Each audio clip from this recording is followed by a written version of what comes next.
Hey there, welcome back to the channel. Today, we're diving into a common problem that many of us face when using our devices, the issue of data loss. Picture this. You've been working on an important project for hours, only to have your files disappear due to an unexpected error. Frustrating, right? That's where our solution comes in handy. To tackle this problem, one effective solution is to regularly back up your data. By creating backups of your files on an external drive or a cloud storage service, you can prevent data loss and easily restore any lost information.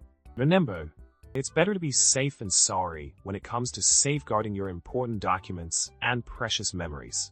Another valuable solution to consider is utilizing data recovery software.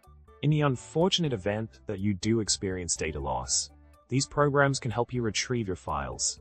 Just make sure to act fast and avoid overwriting the lost data to maximize your chances of successful recovery. With the right tools at your disposal, you can turn a potentially devastating situation into a minor hiccup. In summary, data loss is a common problem that can occur when using electronic devices.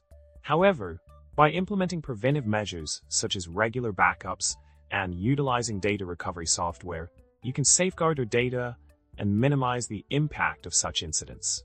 Remember to stay proactive in protecting your information, and you'll be better equipped to handle any data-related challenges that come your way. If you enjoyed today's video, don't forget to subscribe, like, and drop a comment below with your favorite data recovery tip. Thanks for watching, and until next time.